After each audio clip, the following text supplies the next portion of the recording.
आपके सामने आ चुका हुआ है। इंट्रोडक्शन है आज पहले मैनेजमेंट अकाउंटिंग का, तो यहीं से हम लोग इसको स्टार्ट लेंगे। मैं आपसे एक दो चीजें जो है पहले हम लोग बेसिक्स की डिस्कस कर लेते हैं कि अकाउंटिंग क्या था। बेसिकली हम लोग सब लोग फाइनेंशियल अकाउंटिंग पढ़ के आए हुए हैं, और फाइनेंशियल अकाउंटिंग हमने पढ़ी थी कि क्या है अकाउंटिंग के क्या है। पहले हम चीजों को रिकॉर्ड करते हैं, रिकॉर्ड पे करने के बाद उसको क्लासिफाई करते हैं, फिर हम उनको एनालाइज करते हैं, उनके अंदर से रिजल्ट्स निकालते हैं, और फिर उन रिजल्ट्स को हम इंटरप्रेट करते हैं to the users of financial statement.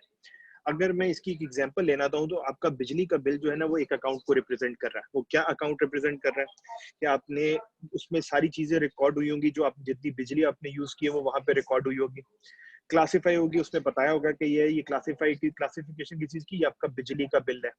Analysis क्या है उसके एंड पे दिया होगा कि भाई इन सब यूजेज करने के बाद आपका इतना बिल आया है, और इंटरप्रेट करने का क्या मतलब है कि इतना आपको पे करना है, आफ्टर ड्यू डेट इतना पे करना है, एक्सेट्रा एक्सेट्रा।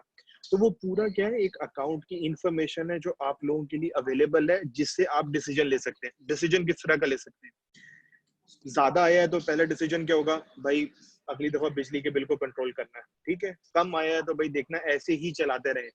तो वो क्या है कि जो भी अकाउंटिंग इंफॉर्मेशन आती है उससे डिसीजन मेकिंग होती है, और डिसीजन जो है वो कौन लेता है, जो इसके यूजर्स होते हैं। अच्छा, यूजर्स कौन है? सारे के सारे जो स्टेक होल्डर्स होते हैं वो इसके यूजर होते हैं। स्टेक होल्डर किसे कहते हैं? हर वो आदमी जो आपके डिसीजन से अफेक्ट होता है वो आपका स्टेक होल्डर है। जैसा कि एम्प्लॉयज भी स्टेक होल्डर है, ठीक है। आपके जो लेंडर्स हैं वो भी आपके स्टेक होल्डर हैं, बिजनेस के ओनर्स भी आपके स्टेक होल्डर हैं, गवर्नमेंट भी आपकी स्टेक होल्डर है, इवन जो लोग कंपनीज में काम कर रहे हैं एज एन एम्प्लॉय वो भी उसके स्टेक होल्डर हैं। क्यों? क्योंकि कंपनी जो भी डिसीजन लेती है उससे उनके ऊपर भी इफेक्ट आता है। तो ये होगी अकाउंटिंग। हमने बेसिकली पहले पढ़ना है कि अकाउंटिंग क्या होती है, फिर हमने पढ़ना है कॉस्ट अकाउंटिंग क्या होती है, और लास्ट में हम पढ़ेंगे मैनेजमेंट अकाउंटिंग क्या होती है। ठीक हो गया? तो कमिंग बैक टू जूम, मुझे बताइएगा आपको ये क्लियर है यहाँ तक? आज का मैन्युफैक्चरिंग अकाउंट है जी। रेज हैंड करते जाइएगा, मुझे पता चलता जाएगा हम क्लियर है, हम अपनी स्पीड को पे मेंटेन करते जाएंगे, ठीक है। तो you can raise your hand ताकि हमें आइडिया होता रहे कि you are available in the class. सही है, ओके जी। हम अब ये सेकंड पार्ट पे चलते हैं, और हम ये कह रहे हैं कि ओके अकाउंटिंग होगी, अब चलते हैं कॉस्ट अकाउंटिंग। सबसे पहला कॉस्ट अकाउंटिंग का चीज है ये चीज पड़ी कितने की। यूजुअली कॉमन टाइप में होता है कि अगर आप कोई भी नई चीज लेके आते हैं तो आपका दोस्त आपके घर वाले पूछते हैं हाँ भाई कितने की पड़ी, टोटल बिल क्या आया, टोटल एक्सपेंस क्या आया। इसी तरह कंपनीज का काम क्या होता है, कंपनीज अपने लिए क्या कर रही होती हैं, चीजें बना रही होती हैं, प्रोडक्ट्स बना रही होती हैं, और एंड में वो जानना चाहते हैं कि हमें ये प्रोडक्ट की टोटल कॉस्ट क्या पड़ी है, what is cost of this product. तो एक एग्जांपल लेते हैं, लेट्स सपोज अगर कंपनी टेबल बना रही है, टेबल हमने मार्केट में बेचनी है तो हमें उसकी सेलिंग प्राइस चाहिए। तो सेलिंग प्राइस हम अपनी मर्जी से नहीं रखते यार, 1000 का बेच देते हैं, 2000 का बेच देते हैं, 3000 का बेच देते हैं। उसके लिए हमें पता होना चाहिए कि हमारी टेबल की कॉस्ट क्या आई है। तो कॉस्ट अकाउंटिंग क्या करता है, प्रोडक्ट की प्राइस करने में हेल्प करता है कि भाई प्राइस आई कितनी है। फिर अगर प्राइस अगर ज्यादा आ रही है तो हम उसको प्राइस को उससे क्या करते हैं, कंट्रोलिंग भी से लेते हैं, ठीक है। ये कॉस्ट अकाउंटिंग हमें हेल्प करता है कंट्रोल करने में।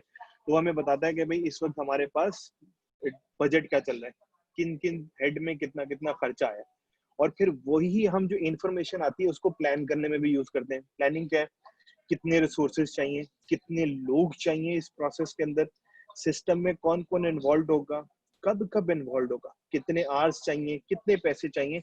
हर चीज जो है वो कहाँ पे आ रही होगी, कॉस्ट अकाउंटिंग के अंदर उसकी डिटेल आ रही होगी। और लास्ट में क्या है, मैनेजरियल डिसीजन मेकिंग। अगर किसी चीज की कॉस्ट ज्यादा आ रही है जो हमने प्लान किया था, तो फिर हम क्या करते हैं, हम कोशिश वजह पता लगाने की कोशिश करते हैं कि कॉस्ट ज्यादा क्यों आई है, इसकी रीजन क्या है।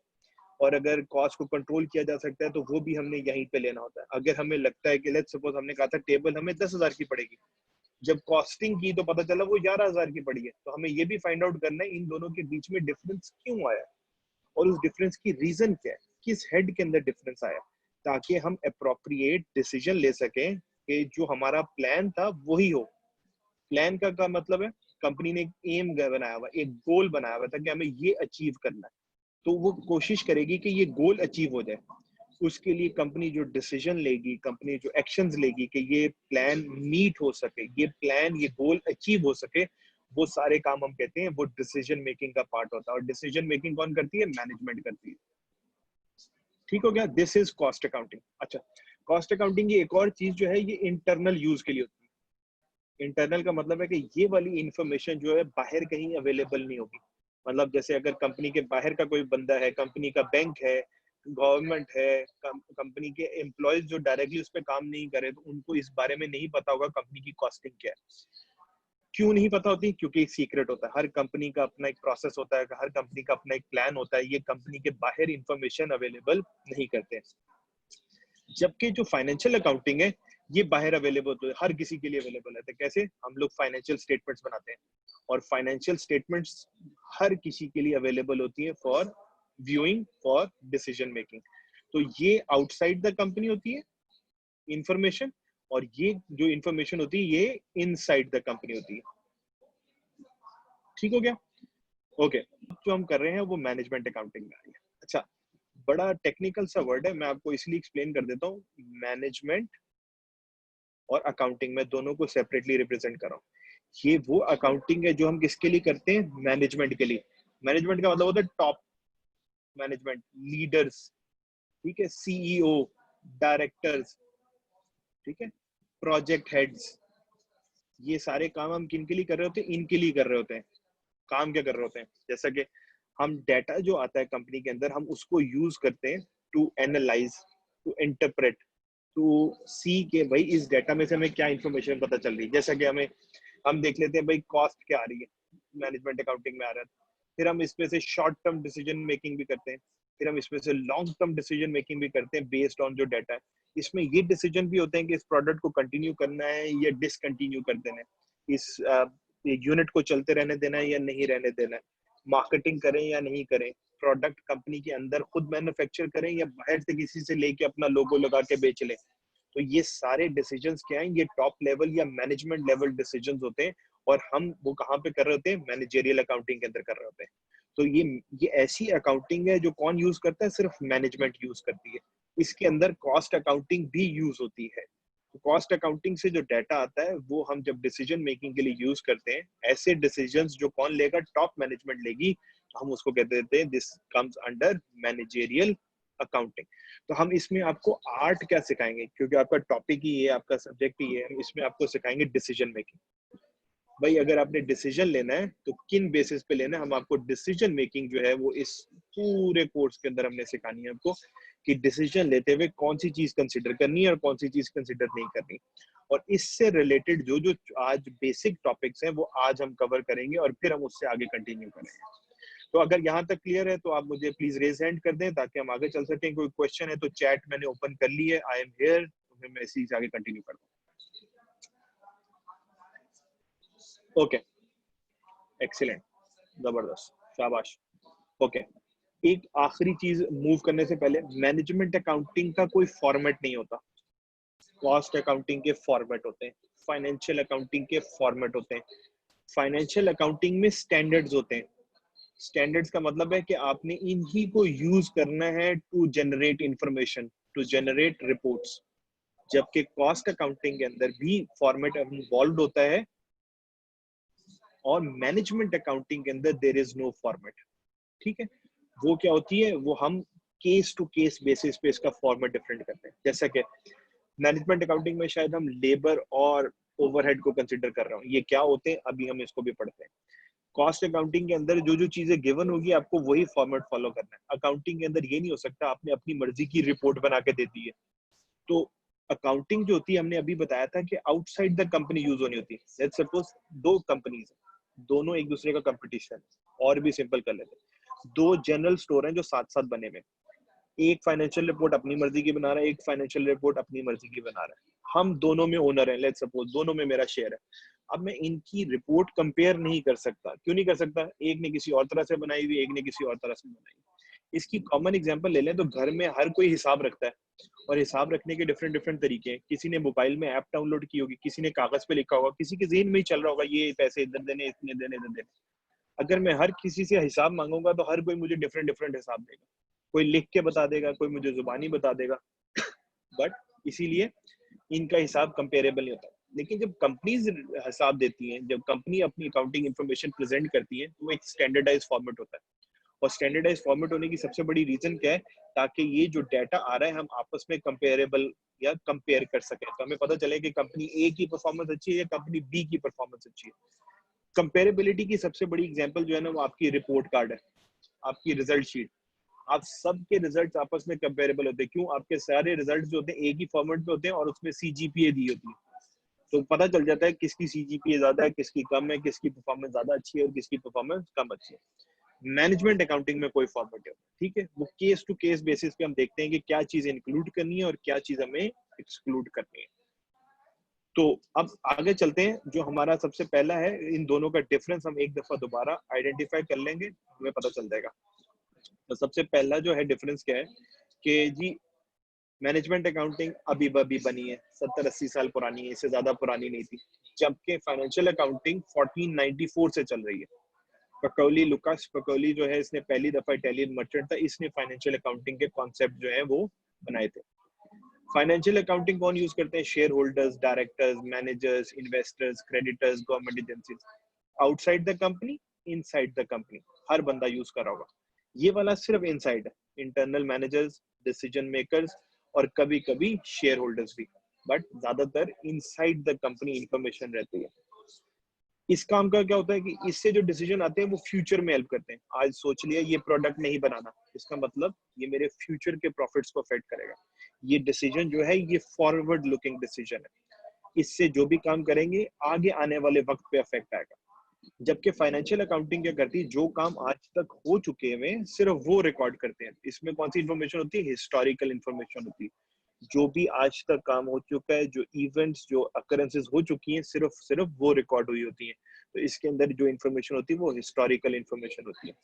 मैनेजमेंट अकाउंटिंग जैसे मैंने आपको बोला कि टेलर मेड होती है, हर किसी के अपने अपने हिसाब से होती है, केस टू केस बेसिस पे होती है। जबकि फाइनेंशियल अकाउंटिंग रेडीमेड होती है, स्टैंडर्ड फॉर्मेट के ऊपर होती है। मैनेजमेंट अकाउंटिंग का एम क्या है? हम कॉस्ट भी कैलकुलेट करते हैं, हम ये भी देखते हैं कि भाई रिड्यूस कैसे करनी है, हम ये भी देखते हैं किसको कंटिन्यू करना है, हम ये भी देखते हैं किसको डिसकंटिन्यू करना है। जबकि फाइनेंशियल अकाउंटिंग में क्या होता है? कॉस्ट, एक्सपेंसेस, रेवेन्यूज, और इसमें कोई ऐसा एम नहीं होता कि भाई हम प्रॉफिट एंड लॉस अकाउंट इस एंगल से बना रहे हैं कि हमने कॉस्ट सेविंग करनी है, कोई इस तरह की चीज नहीं होती। मैनेजमेंट अकाउंटिंग के अंदर क्वांटिटेटिव और मॉनेटरी एलिमेंट दोनों होते हैं, मतलब हम इससे डिसीजन भी लेते हैं और इसको यूज करते हुए इसमें से जो इन्फॉर्मेशन आ रही थी जरूरी नहीं डॉलर टर्म्स में आ रही हो, इसमें से इन्फॉर्मेशन जो है नॉन डॉलर फॉर्मेट में भी आ रही होती है। जैसा कि प्रोडक्ट डिसकंटिन्यू करना है, उसकी रीजन क्या? उसकी क्वालिटी आउट हो गई। अब जो फाइनेंशियल अकाउंटिंग है इसमें सिर्फ नंबर्स होते हैं, $1000, $500, जो भी चीज गिवन होगी वो नंबर्स में अवेलेबल होगी। तो अगर मैं कहूँ मैनेजमेंट अकाउंटिंग जो क्वांटिटेटिव, क्वालिटेटिव और मॉनेटरी टर्म्स में होती है, फाइनेंशियल अकाउंटिंग सिर्फ और सिर्फ मॉनेटरी टर्म्स में होती है। तो बेसिकली अभी हमने क्या किया, जितना हमने पढ़ा है हमने उसको समराइज कर लिया इस स्लाइड के अंदर कि बेसिकली हम काम इन दोनों में डिफरेंस क्या है। जी यहाँ तक क्लियर?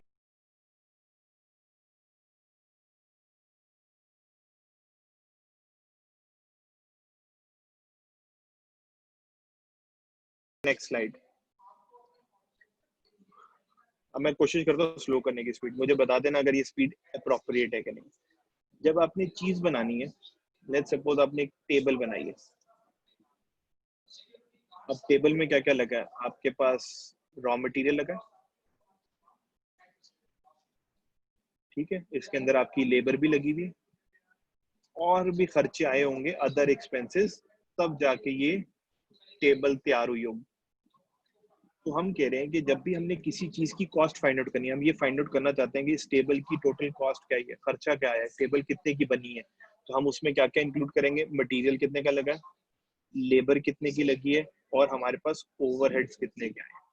तो मटेरियल में क्या क्या आएगा? हम कहेंगे लेबर का, जब टेबल का मटेरियल फाइंड आउट करना है, मटेरियल की कॉस्ट फाइंड आउट करनी, तो हम सबसे पहले देखेंगे यार वुड कितने की पड़ी है, ठीक है, कितने फिट की वुड यूज हुई है, ठीक है। फिर हम देखेंगे नेल्स कितने के लगे हैं, फिर हम देखेंगे स्टील कितना लगा है, ठीक है। फिर हम देखेंगे ग्लू कितने की यूज हुई है, फार्मिका कितने का लगा है, ठीक है, पॉलिश कितने की हुई है, ठीक है, पॉलिश। ये सारे एक्सपेंसेस हम इंक्लूड करेंगे तो तब हमें पता चलेगा इस टेबल को बनाने में कितना मटेरियल लगा है। अगर एग्जैक्ट पूछे कितने का मटेरियल लगा है, कितने का मटेरियल लगा है, तो ये पहली चीज हो जाएगी जब हमने फाइंड आउट करना होगा कि टेबल की टोटल कॉस्ट क्या है।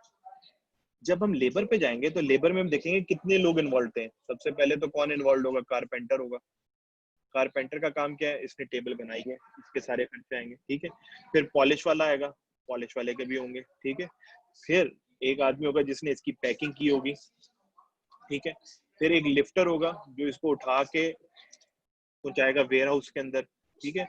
और फिर एक सेल्समैन भी होगा जो इसको आगे बेचने के अंदर इन्वॉल्व होगा। तो ये सारे लोग, लेट्स सपोज एक कोका कोला की बोतल है आपके सामने अगर रख दी जाए, और मैं आपसे कहूँ ये कोका कोला की बोतल कितने की पड़ेगी, तो आप क्या करेंगे? आप कहेंगे यार सर इस बोतल को बनाने के लिए ग्लास लगा हुआ है या प्लास्टिक लगा हुआ है, इसकी कीमत डालें, ठीक है। फिर इसके ऊपर एक कैप लगा हुआ है, आप सर उसकी कीमत भी डाल लें। फिर इसके अंदर सर लिक्विड जो है वो भी, इसकी कॉस्ट भी डालें सर। फिर इसके बाद सर जिस आदमी ने इसको बॉक्स पैक किया होगा उसकी कॉस्ट भी डालें। तो ये सारी कॉस्ट तो हमें समझ में आ गई भाई। कोका कोला की बोतल बननी है तो ये सब खर्चे तो आएंगे ही आएंगे। ग्लास के बगैर कोक नहीं बन सकेगी, कैप के बगैर बंद नहीं होगी, अगर उसके अंदर फ्लूइड नहीं होगा, लिक्विड नहीं होगा तो कोई कोका कोला ही नहीं कहलाएगी। लेबर जिसने इसके ऊपर सारी पैकिंग शैकिंग की है वो, इसके बाद इसके स्टिकर की कॉस्ट जो ऊपर लगा होता है वो भी इसके अंदर इंक्लूड होगी। तो ये सारी की सारी कॉस्ट जो है ना, इसको हम कहते हैं डायरेक्ट कॉस्ट। डायरेक्ट कॉस्ट क्यों कह रहे हैं? क्योंकि ये डायरेक्टली प्रोडक्ट में लगी हुई है, नजर आ रही है। एक और चीज, डायरेक्ट कॉस्ट का मतलब ये भी है कि जब भी कोका कोला की बोतल बनेगी ये सारे खर्चे तो आएंगे ही आएंगे लाजमी। अगर बोतल नहीं बनेगी तो ये सारे खर्चे भी नहीं आएंगे। तो ये वाली कॉस्ट जो है वो डायरेक्टली रिलेटेड है हर यूनिट के साथ। जब भी यूनिट बनेगा ये एक्सपेंसेस आपको बेयर करने पड़ने। ओके, लेकिन क्या खाली कोका कोला को बनाने में यही एक्सपेंसेस लगे होंगे? नहीं। क्यों? कोका कोला की जो फैक्ट्री है उसमें सिक्योरिटी गार्ड भी हैं, उसमें आपके पास स्वीपर भी हैं, उसमें आपके पास अकाउंटेंट भी हैं, उसमें आपके पास ये कंप्यूटर ऑपरेटर भी हैं, उसमें आपके पास स्टोर इंचार्ज भी है, उसकी भाई उसके बाद वेयर हाउस की इलेक्ट्रिसिटी भी है, कार्स भी रखी हुई हैं। ये सारे एक्सपेंसेस भी तो इसीलिए आ रहे हैं ना कि ये यूनिट बन रहा है। तो हम चाहते हैं इन खर्चों में से ये जो खर्चे आ रहे हैं, लेट सपोज ये 1 लाख रुपए के खर्चे हैं, हम चाहते हैं इस ये खर्चा जो है ये भी यूनिट के अंदर इंक्लूड हो ताकि पता चले टोटल खर्चा क्या आया।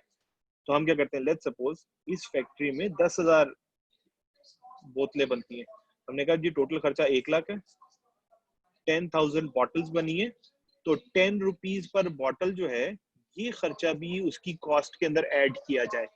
इस कॉस्ट को हम कहते हैं, ये कौन सी कॉस्ट है? ओवरहेड। अच्छा, इसको याद रखने का एक और तरीका भी है। जब आप कोका कोला की बोतल देखते हैं उसके पीछे कोका कोला की एडवर्टाइजमेंट भी होती है, ठीक है। आतिफ असलम रखा हुआ है, उन्होंने कोक स्टूडियो चल रहा है, वो कॉस्ट नजर नहीं आ रही लेकिन वो भी प्रोडक्ट की वजह से ही इनकर हो रही है। तो वो डायरेक्टली प्रोडक्ट के साथ रिलेटेड नहीं है, वो इनडायरेक्टली रिलेटेड है। तो indirect cost plus direct cost ये दोनों ऐड होती है तो हमें पता चलती है टोटल कॉस्ट ऑफ यूनिट। सही हो गया? तो ओवरहेड्स वो पोर्शन होते हैं जो डायरेक्टली प्रोडक्ट में नहीं लग रहे होते लेकिन उनके बगैर प्रोडक्ट बनाना भी मुश्किल है। जैसे कि अकाउंटेंट ही नहीं है तो कॉस्टिंग कौन करेगा? कंप्यूटर ही नहीं है तो ये कौन बताएगा कितना प्रोड्यूस करना है, कितना बन गया है, कितना पड़ा हुआ है, ठीक है। सिक्योरिटी नहीं है तो कोई भी बंदा आके अंदर से उठा के ले जाएगा। स्वीपर नहीं है तो सफाई कौन करेगा? फैक्ट्री चलेगी नहीं, गंद बहुत हो जाएगा। तो लेकिन इनके बगैर काम नहीं हो सकता, नंबर वन। नंबर टू, ये प्रोडक्शन के लिए जरूरी भी है लेकिन ये हर यूनिट के साथ अटैच नहीं है। आखिरी बात अब मैं इस पर्सपेक्टिव में बता रहा हूँ, अगर आपने यूनिट बनाया है या नहीं बनाया है ये खर्चे तो आपके होंगे। सिक्योरिटी तो देनी देनी है, स्वीपर के पैसे भी देनी है, अकाउंटेंट भी आएगा वो भी देना है, कंप्यूटर का एक्सपेंस भी देना है। तो इसलिए हम कहते हैं ये यूनिट से रिलेटेड नहीं है लेकिन इनके बगैर यूनिट बन भी नहीं सकती। इसीलिए टोटल कॉस्ट ऑफ अगर यूनिट निकालनी होती है तो उसमें हम डायरेक्ट कॉस्ट भी लेते हैं और इनडायरेक्ट कॉस्ट भी लेते हैं। ओवरहेड्स क्या होते हैं? नजर नहीं आ रहे होते प्रोडक्ट के अंदर लेकिन वो बैक एंड पे होते हैं। डायरेक्ट कॉस्ट कौन सी होती है? जो प्रोडक्ट में आपको नजर आ रही होती है।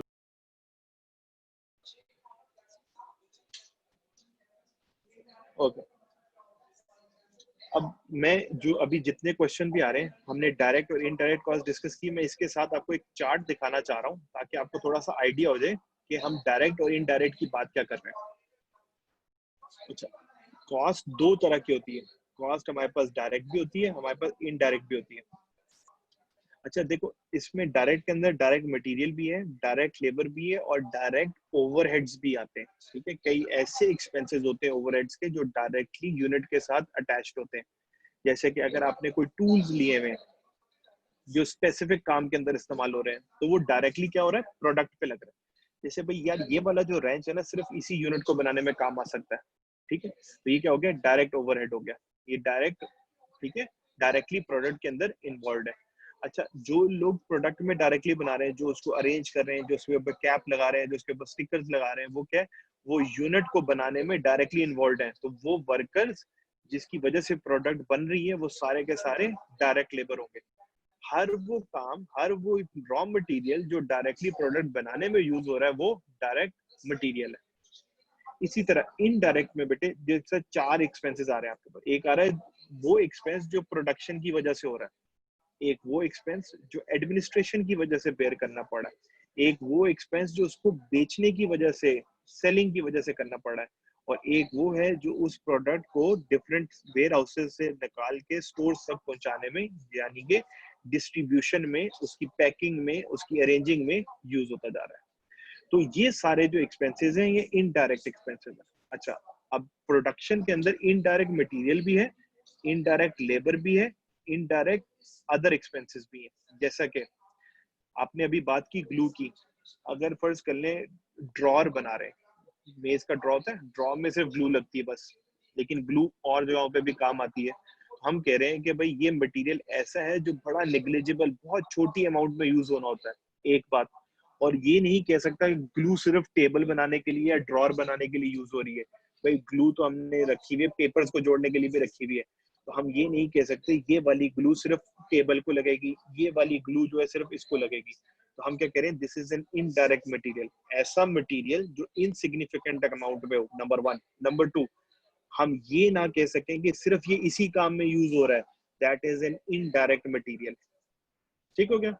इसी तरह जहां पे, जिस फैक्ट्री के अंदर जो मशीन इसको बना रही है, उसके अंदर उस फैक्ट्री की इंश्योरेंस भी कराई हुई है, उस उसकी जो इंश्योरेंस एक्सपेंस है वो क्या आ रहा है, इनडायरेक्ट एक्सपेंसेस में आ रहा है। क्यों? क्योंकि उस फैक्ट्री के अंदर एक यूनिट नहीं बन रही, बहुत सारे यूनिट बन रहे हैं। फैक्ट्री बने या ना बने, उसका यूनिट से इंश्योरेंस का कोई ताल्लुक नहीं है, तो वो क्या है, इनडायरेक्ट एक्सपेंस।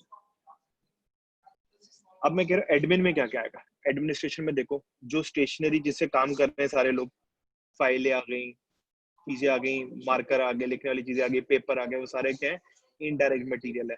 एडमिनिस्ट्रेशन यूज करती है उसके लिए। ठीक है, अब देखो एडमिनिस्ट्रेशन के नीचे मैंने एग्जांपल भी दी, incurred in direction, control and admin of the undertaking. अब जिस बिल्डिंग में बैठ के अकाउंटेंट और कंप्यूटर वाले काम कर रहे हैं, उसकी जो डेप्रिसिएशन है वो इनडायरेक्ट एक्सपेंस है, इनडायरेक्ट एडमिनिस्ट्रेटिव एक्सपेंस है।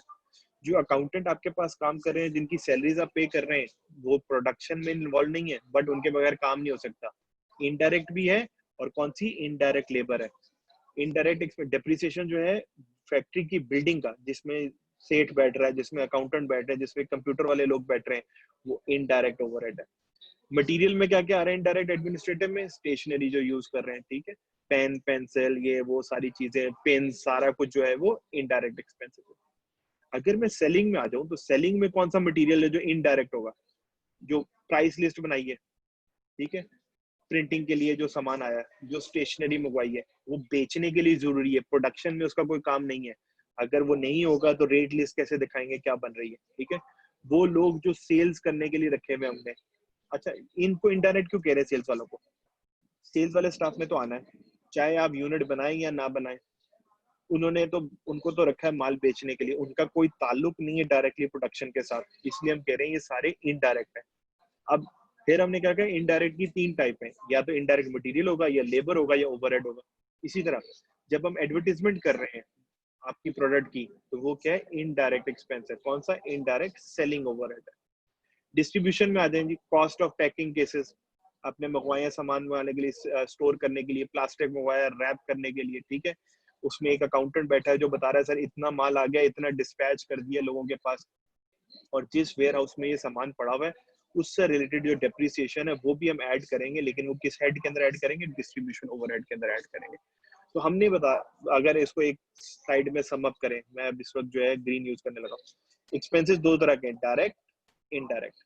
डायरेक्ट में क्या आ रहा है, वो मटेरियल जो सामान बनाने में डायरेक्टली लग रहा है, इसके बगैर प्रोडक्ट नहीं बनेगी। लेबर, इसके बगैर प्रोडक्ट नहीं बनेगी। ओवरहेड, इसके बगैर प्रोडक्ट नहीं बन सकती। अगर ये अवेलेबल नहीं है, प्रोडक्ट कंप्लीट नहीं होती। ये हर प्रोडक्ट के साथ डायरेक्ट है। ये वाली सारी जो है इनडायरेक्ट है। ठीक है, इनके बगैर काम तो नहीं हो सकता, लेकिन ये प्रोडक्शन के अंदर डायरेक्टली इन्वॉल्व नहीं है, बट ये प्रोडक्शन को सपोर्ट कर रहे हैं। इनकी सपोर्ट के बगैर काम नहीं हो सकता।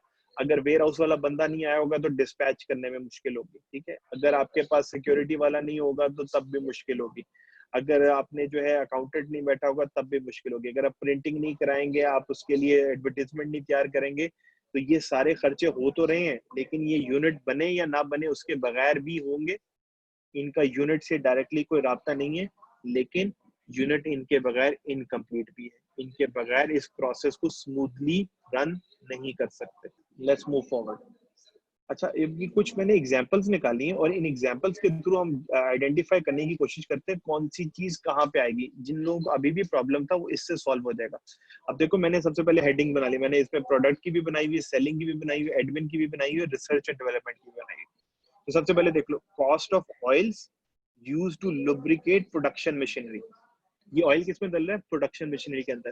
प्रोडक्शन मशीनरी का मतलब है ये यूनिट बना रही है डायरेक्टली, तो ये किसका पार्ट होगी, प्रोडक्शन कॉस्ट का पार्ट होगी, मतलब ये डायरेक्ट एक्सपेंस है। सही हो गया।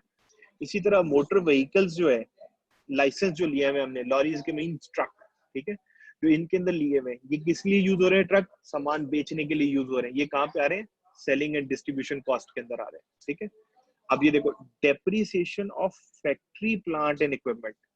अब ये कौन से हो गए, ये फैक्ट्री में जो प्लांट लगा है, जो काम कर रहा है, जो इक्विपमेंट है वो काम कर रहा है, अगर उसकी डेप्रिसिएशन हुई है तो वो डायरेक्ट एक्सपेंस है, वो प्रोडक्शन कॉस्ट का हिस्सा है। इसी तरह अगर देखो, कमीशन पे किया हमने सेल्स वाले को, तो कमीशन किसका एक्सपेंस है, सेलिंग का एक्सपेंस है। तो ये नंबर 5 कहाँ पे आ रहा है, सेलिंग एक्सपेंस में आ रहा है। सेक्रेटरी को सैलरी दी है फाइनेंस डायरेक्टर के, ये किस में आ रही है, एडमिनिस्ट्रेटिव एक्सपेंस में आ रही है। रिसर्च एंड डेवलपमेंट नंबर 4, ये cost of chemical used in laboratory, ये सिर्फ लेबोरेटरी में यूज हो रहा है। लेबोरेटरी किसका काम है, रिसर्च एंड डेवलपमेंट का काम है। तो ये बहुत सारी आपके सामने दी हुई है, आप एक दफा इनको देखें। अगर इसमें से कोई चीज समझ में नहीं आ रही हुई 7 से लेके 16 तक, और ये उनकी सेग्रीगेशन गिवन है कि हमने कहाँ कहाँ इंक्लूड किया हुआ है। तो हम इस बार 7 में पूछा था ट्रेड डिस्काउंट जो कस्टमर को दिया। आपने जो कस्टमर को डिस्काउंट दिए वो किस लिए दिए हैं, सेल करने के लिए। ये किसका पार्ट होना चाहिए, ये सेलिंग एक्टिविटी का पार्ट है। इससे प्रोडक्शन का कोई लेना देना नहीं है, ना इससे यूनिट का कोई लेना देना। अच्छा, जो लोग मशीन के ऊपर काम कर रहे हैं, आपकी जो प्रोडक्ट बना रही है, आपने इनको जो एक्सपेंसेस पे किए, इनकी हॉलीडे की तनख्वाहें दी, वो किसका पार्ट है, प्रोडक्शन का पार्ट है। इससे एडमिनिस का क्या लेना देना, ये काम ही जिस डिपार्टमेंट में करते हैं उस डिपार्टमेंट के हेड के अंदर आएंगे। ठीक है, आपने वेयर हाउस का रेंट पे किया है, ये किस में आएगा, सेलिंग के अंदर। क्यों, वेयर हाउस किस लिए यूज होता है, सेलिंग के लिए यूज होता है। साइंटिस्ट जो लेबोरेटरी में काम करते हैं, आपने उसकी सैलरी पे की है, वो कहाँ पे आएगी आपके पास, रिसर्च और डेवलपमेंट कॉस्ट का पार्ट बनेगी। ठीक है, protective clothing for machine operatives, जो लोग मशीन इस्तेमाल कर रहे हैं उनको आपने, अगर आपने पीपीई लेके दिया हुआ है, वो कहाँ पे आएगा, प्रोडक्शन डिपार्टमेंट का काम आएगा।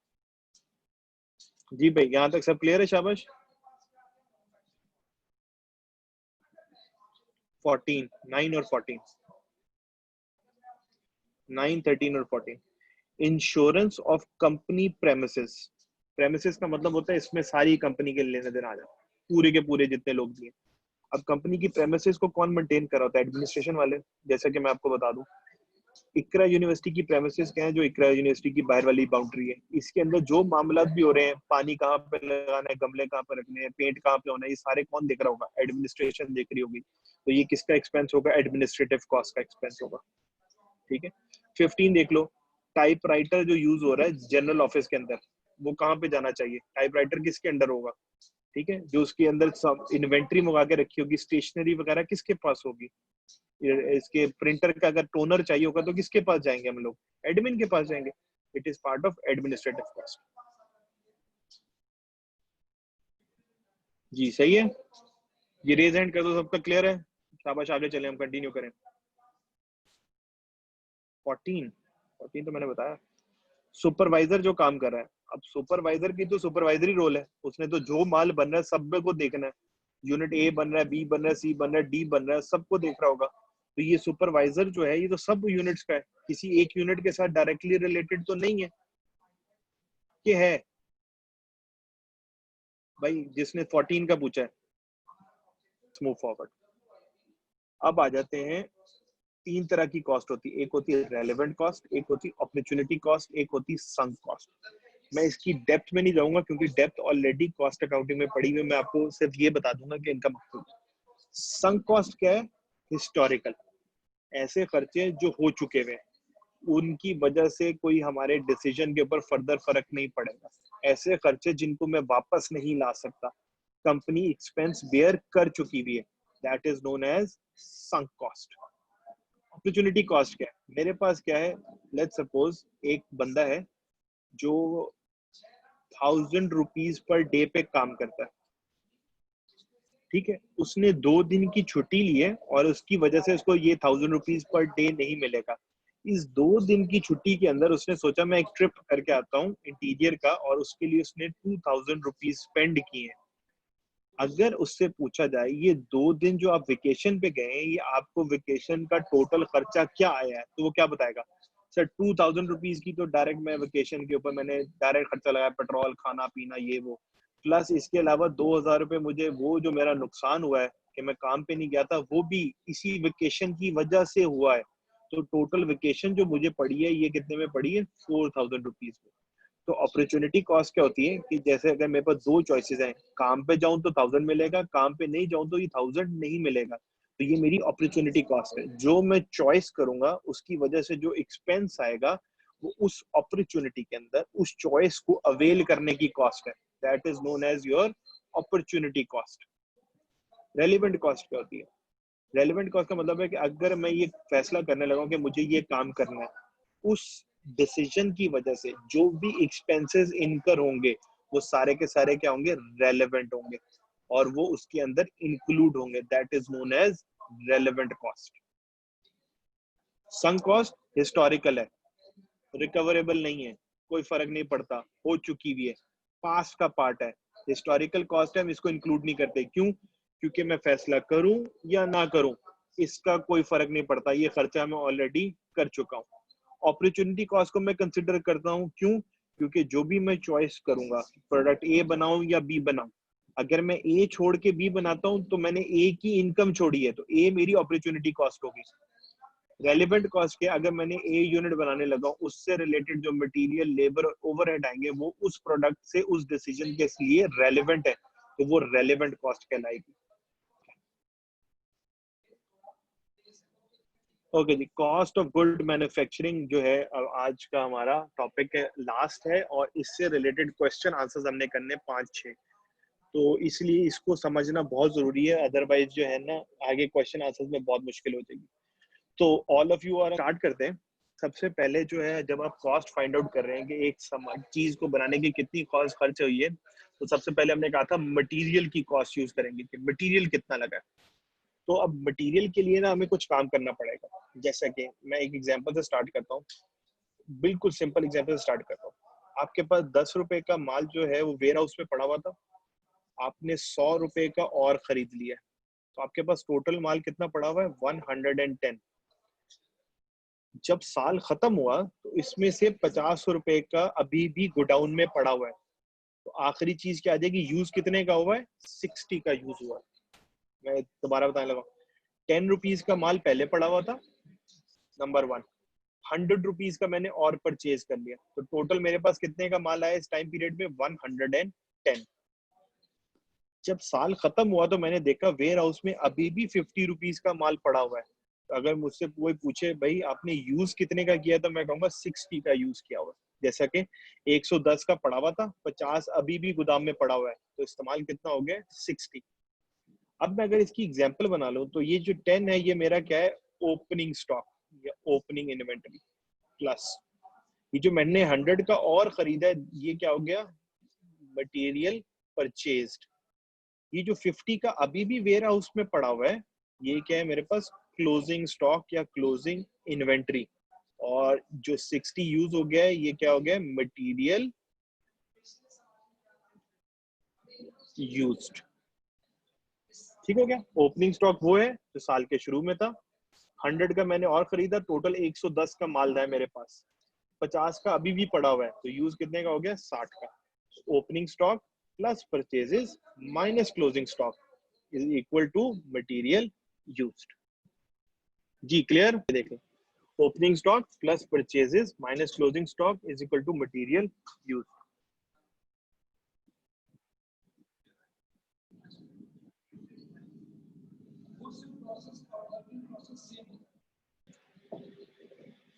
ओके, कंटिन्यू करता हूँ। ये जो मैंने अभी यहाँ पे बात लिखी है, ये यहाँ पे देखो, बिगिनिंग रॉ मटेरियल मतलब ओपनिंग रॉ मटेरियल। जो मैंने परचेज किया वो मैंने इसके अंदर क्या कर दिया, ऐड कर दिया, साथ साथ प्लस साइन आ रहा है। माइनस क्या कर दिया, एंडिंग रॉ मटेरियल माइनस कर दिया, तो पीछे क्या आ गया, raw material used in production. जो मेरी एग्जांपल थी उसमें ओपनिंग क्या था मेरे पास 10, जो मैंने न्यू परचेज किया था वो कितना था मेरे पास 100, जो मेरे पास एंड में पड़ा था वो कितना था 50, तो मेरे पास यूज्ड कितना आ रहा है 60। ये मैं साइड बाय साइड अपनी एग्जांपल चला रहा हूँ और ये फॉर्मेट की एग्जांपल। तो सबसे पहली चीज मैंने क्या फाइंड आउट की कि इस प्रोडक्ट को बनाने में मैंने मटेरियल कितना यूज किया है, तो वो आ गया रॉ मटेरियल कंज्यूम, ये हो गया नंबर 1 पार्ट। फिर सारी बात है, आपने रॉ मटेरियल यूज किया तो इसके अंदर आपने ऐड करनी है लेबर। खाली रॉ मटेरियल तो खुद में खुद नहीं बन गया होगा ना, किसी आदमी ने तो उसको शेप में लाने के लिए, अगर वुड है तो उसको किसी ने काटा होगा, ज्वाइन किया होगा, ऐड किया होगा, कारपेंटर, ठीक है, फिर वो पॉलिशर हो गया, पेंटर हो गया। तो दूसरी जो चीज हम उसके अंदर ऐड करेंगे वो है लेबर की कॉस्ट। मटेरियल इतने का लग गया, लेबर इतने की लग गई, ठीक है। और तीसरी चीज क्या आ रही है, मैन्युफैक्चरिंग ओवरहेड्स, जो हमारे अदर एक्सपेंसेस है, सपोर्ट एक्टिविटीज है, जिनकी हम अभी तक बात करते हुए आए हैं। तो हमें पता चल गया कि this is known as total manufacturing cost. इस प्रोडक्ट को बनाने में इतना खर्चा आया है, ठीक है, इसके बगैर प्रोडक्ट नहीं बननी थी। फिर क्या आ गया, वर्क इन प्रोग्रेस। ये फॉर्मेट है, आपको एज इट इज याद करना है। वर्क इन प्रोग्रेस का क्या मतलब होता है, आधी टेबल बनी हुई है, ठीक है, कंप्लीट नहीं हुई हुई, साल खत्म हो गया, 31 दिसंबर आ गई, ईयर खत्म हो गया। अब वो जो आधी टेबल है, ना तो वो फिनिश प्रोडक्ट में आ सकती है, ना वो रॉ मटेरियल में आ सकती। क्यों, क्योंकि ना तो वो लकड़ी है, ना वो जैसे कहते हैं पूरा टेबल है, उसमें लकड़ी कुछ ना कुछ फॉर्म बनी हुई है, आधी टेबल बनी हुई है, उस पर लेबर ने भी काम किया हुआ है, सारे लोगों ने, पॉलिशर ने भी काम किया हुआ है। हम इस तरह की चीज को बोलते हैं ये वर्क इन प्रोग्रेस है, ये अभी इन फेज है ऑफ कंप्लीशन। उन्होंने बोला जी साल के शुरू में 10,000 रुपए का इनकम्प्लीट सामान पड़ा हुआ था, 260,000 हमने इस साल और खर्चा कर लिया, ठीक है, नई मैन्युफैक्चरिंग जो इस साल में की है।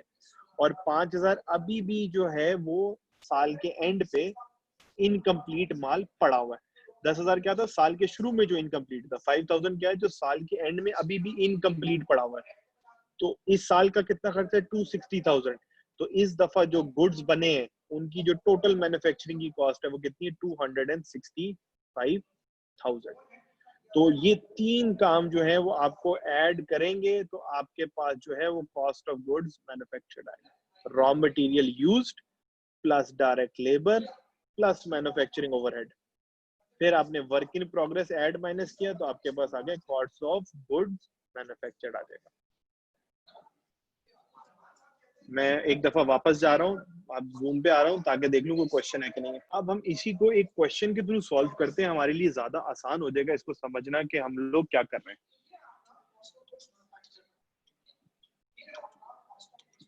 ओके, ये क्वेश्चन का डाटा गिवन है, मैं इस डाटा को यूज करते हुए इस क्वेश्चन को फाइंड आउट करूंगा। पहले मैं मैनुअली करूंगा, अगला क्वेश्चन जो है वो हम एक्सेल के थ्रू करेंगे। जी मैं क्वेश्चन स्टार्ट करने लगा हूँ। कंपनी कह रही है कि साल खत्म हुआ है जून 1997 के अंदर। एक बात कह रहा है the cost of good manufactured for this year and also cost of good sold जो है वो आपको फाइंड आउट करनी है पार्ट ए के अंदर। कि आपने ये बताना है इस साल कितने का सामान बना है, या सामान बनाने जो इस साल सामान बना है उस पर खर्चा कितना आया, नंबर 1। और उसमें से कितना सामान है जो आपने बेच दिया। 2 पॉइंट है। कॉस्ट ऑफ गुड मैन्युफैक्चरिंग का मतलब है कि कितना सामान आपने जो इस साल बनाया है उसके ऊपर क्या कॉस्ट आई है। कॉस्ट ऑफ गुड सोल्ड का मतलब है इसमें से कितना सामान आपने बेच दिया। तो कंपनी ने कुछ डाटा दिया हुआ है, इस साल 2 लाख का माल परचेज किया, 2,10,000 की लेबर के एक्सपेंसेस किए हैं, और मैन्युफैक्चरिंग ओवरहेड कितने के, 175,000 के। ये मेरे मैन्युफैक्चरिंग ओवरहेड है। अच्छा, इसके अलावा देखो 30 जून 1996 का डाटा भी है और 30 जून 1997 का डाटा भी है। तो हम इस डाटा को अगर देखते हैं तो वो कह रहा है कि डायरेक्ट मटेरियल जो स्टॉक में पड़ा हुआ था 50,000 पड़ा हुआ था 1996 के एंड पे, और 40,000 पड़ा हुआ है 1997 के एंड पे। इन्वेंट्री वर्क इन प्रोग्रेस 80,000 पड़ी थी 1996 के एंड पे, और 75,000 पड़ी हुई 1997 के एंड पे। फिनिश्ड गुड्स पड़े हुए 25,000 के 1996 के एंड पे, और 30,000 पड़े हुए 1997 के एंड पे। तो अगर मैं, it is very safe to conclude this is your opening data और this is your closing data. ठीक हो गया। तो सबसे पहला काम है कि हमने मटेरियल कितने का यूज किया।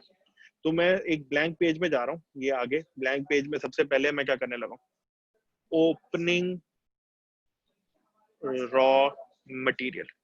ये मुझे क्या बता रहा है, साल के शुरू में मेरे पास कितने का रॉ मटेरियल पड़ा हुआ था। तो अगर हम देख लें ओपनिंग डाटा हमारे पास कितने का पड़ा था, 50,000 का रॉ मटेरियल मेरे पास स्टॉक में पड़ा हुआ था। ओके, सेकंड स्टेप में क्या, मैंने इसमें ऐड कर दी इस साल मैंने कितने का परचेज किया, और परचेजेस मैंने कितने की है, 2 लाख की परचेजेस की है, 200,000 की परचेजेस कर ली है। तो टोटल जो माल मेरे पास मैं यूज कर सकता था वो कितने का था, 250,000 का। 50,000 का पिछले साल का पड़ा हुआ, 2 लाख का मैंने इस साल में खरीद लिया, माइनस क्लोजिंग रॉ मटेरियल। अभी भी कितने का माल गोदाम में पड़ा हुआ है, 40,000 का गोडाउन में पड़ा हुआ। अगर 2.5 लाख में से 40,000 रुपए का माल अभी भी गोदाम में पड़ा हुआ है, तो मैंने यूज कितने का कर लिया होगा 2.5 लाख में से, 2,10,000।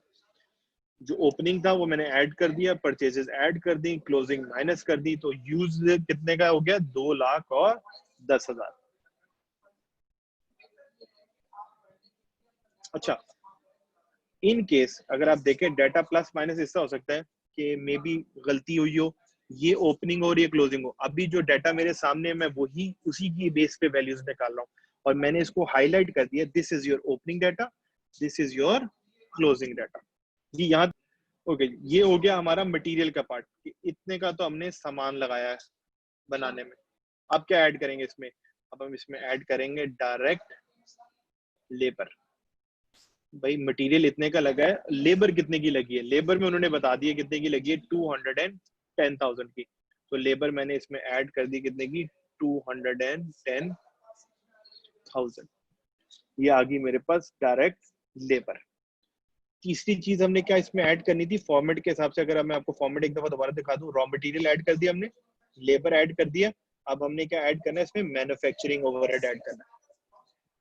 देखिए मैन्युफैक्चरिंग ओवरहेड कितने हमारे पास, 175,000 के। इसमें हमने ऐड कर दिया है मैन्युफैक्चरिंग ओवरहेड्स, वो भी कितने के हमारे पास आ रहे हैं, 175,000। ठीक हो गया। तो अगर हम देख लें कि हमारे पास टोटल कितने का आया है, 7, 8, 9, 10, 4, 5 और 6, 605,000। तो ये आ गया हमारे पास कॉस्ट ऑफ गुड्स मैन्युफैक्चर्ड। इतने का सामान हमने बनाया है इस साल में, 605,000। Thank you so much. 595,000 बच्चे बोल रहे हैं, 595,000। 75, 85, 95, 2, 4, 5 बिल्कुल सही, जिसने भी बताया 595,000, थैंक यू सो मच। क्या कॉस्ट नहीं है, इसको थोड़ा सा मैं सही कर देता हूँ, एक सेकंड, जिस बच्चे ने भी बोला मैं इसको थोड़ा सा और क्लियर कर देता हूँ। This is manufacturing cost. ठीक हो गया? मैन्युफैक्चरिंग कॉस्ट के अंदर हमने ऐड किया ओपनिंग वर्क इन प्रोसेस और उसमें से माइनस कर दिया हमने क्लोजिंग वर्क इन प्रोसेस। दोनों का डाटा यहाँ पे गिवन है, 80,000 और 75,000। ओपनिंग का 80,000 है और एंडिंग का कितना है, 75,000। अब जो चीज आएगी हमारे पास आ जाएगी कॉस्ट ऑफ गुड मैन्युफैक्चर्ड, आ जाएगी 595। हाँ जी, 595 प्लस 80 माइनस 75। हमारे पास जो कॉस्ट ऑफ गुड मैन्युफैक्चर आ रहा है वो आ रहा है 600। तो मैं एक दफा बस रिपीट कर दूं। रॉ मटेरियल साल के शुरू में कितना था, डाटा गिवन है, मैंने वो उसमें ऐड कर लिया परचेजेस, तो ये आ गया टोटल जो मेरे पास माल अवेलेबल था यूज करने के लिए। इसमें से 40,000 मैंने माइनस कर दिया, तो मुझे पता चल गया कितने का माल एक्चुअली यूज हुआ इस साल। उसके अंदर मैंने लेबर का एक्सपेंस ऐड कर दिया और ओवरहेड का एक्सपेंस ऐड कर दिया। तो मैंने कहा इस साल पूरी मैन्युफैक्चरिंग पे 595,000 लगे। फिर उसमें से कुछ सामान पहले का इनकम्प्लीट पड़ा हुआ था 80,000, उसका नाम आ गया ओपनिंग वर्क इन प्रोग्रेस। कुछ अभी भी पड़ा हुआ है जो वर्क इन प्रोग्रेस में, उसका नाम आ गया क्लोजिंग वर्क इन प्रोग्रेस। तो जो जितने भी गुड्स मैन्युफैक्चरर हुए हैं उनके ऊपर 6 लाख रुपए का टोटल एक्सपेंस आया है। जी, यहां तक जिस चीज का क्लियर। तो अगर हम कॉस्ट ऑफ गुड्स सोल्ड की स्टेटमेंट बनाएं तो हम यहीं से आगे कंटिन्यू करते हैं। उसमें क्या आता है, cost of goods manufactured plus इसके अंदर हम ऐड करते हैं ओपनिंग स्टॉक या ओपनिंग इन्वेंट्री और इसमें से माइनस कर देते हैं क्लोजिंग इन्वेंट्री। अब ये जो ओपनिंग और क्लोजिंग है ये फिनिश गुड की है, जो सामान मुकम्मल तौर पे कंप्लीट था। ठीक है, अच्छा, कॉस्ट ऑफ गुड्स मैन्युफैक्चर्ड कितने के थे, 6 लाख। ठीक हो गया। ओपनिंग स्टॉक हमारे पास कितने का, 25,000 और क्लोजिंग स्टॉक कितने का हमारे पास, 30,000। तो ओपनिंग स्टॉक जो है वो हमने ऐड कर दिया और क्लोजिंग स्टॉक जो है वो हमने माइनस कर दिया। तो हमारे पास कॉस्ट ऑफ गुड्स सोल्ड कितनी आ गई, 595,000। ये हो गया आपका क्वेश्चन नंबर 1 कंप्लीट। हमने बेसिकली क्या किया, ये वाला जो फॉर्मेट अभी हमने देखा था, हमने इस फॉर्मेट में जो कुछ भी था डाटा इनपुट किया और डाटा इनपुट करने के बाद कॉस्ट ऑफ गुड मैन्युफैक्चर्ड के बाद हमने ओपनिंग और क्लोजिंग ऐड किया है और हमारे पास क्वेश्चन नंबर 1 जो है वो कंप्लीट हो गया। तो इसके ऊपर भी लिखा हुआ है रिमेंबर दिस फॉर्मेट। अगर आपको ये फॉर्मेट याद रहेगा तो आपको कोई भी प्रॉब्लम नहीं आएगी।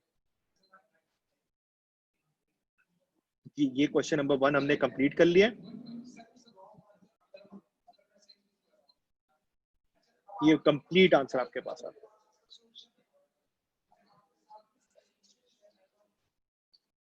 मैं वापस आ रहा हूँ। अच्छा जी, ये हमारे पास क्वेश्चन नंबर 2 है। इसमें भी देखें हमारे पास ओपनिंग और क्लोजिंग डाटा दिया हुआ है 1997 से लेके 1998 तक का।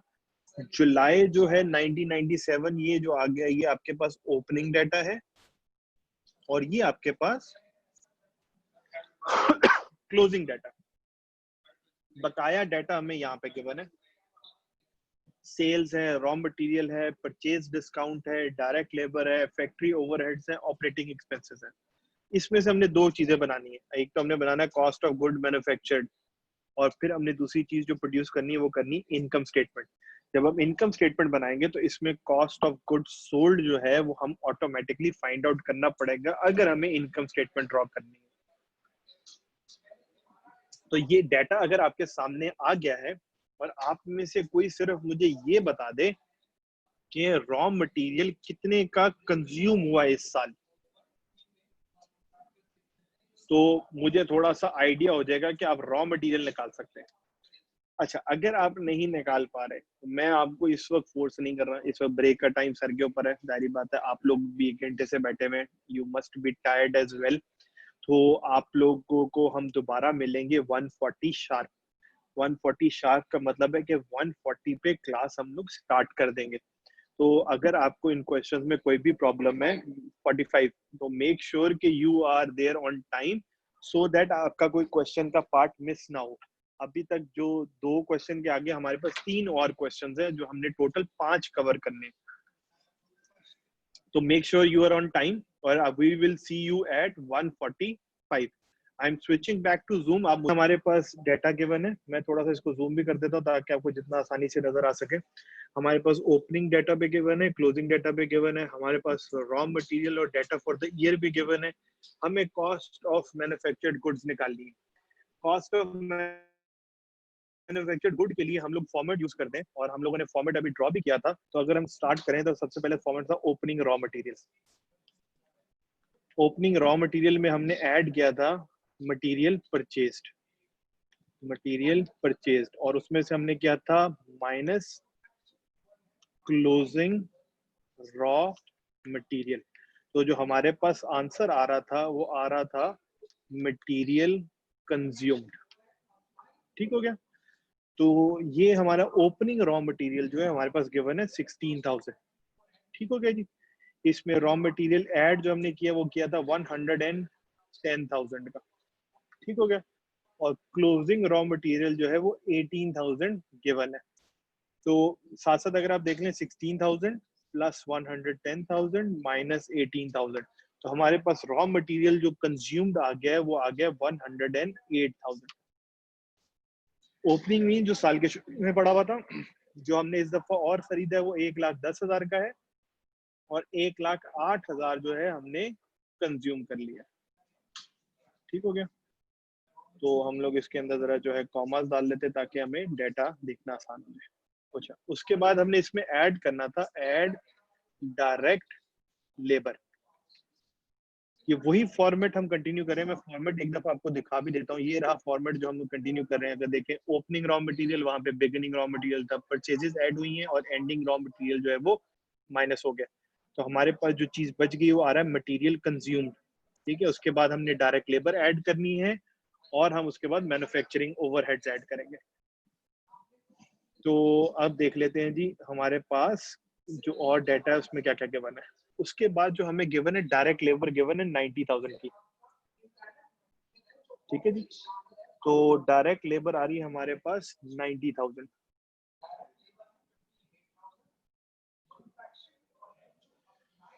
अच्छा, डायरेक्ट लेबर आ रही है हमारे पास 90,000।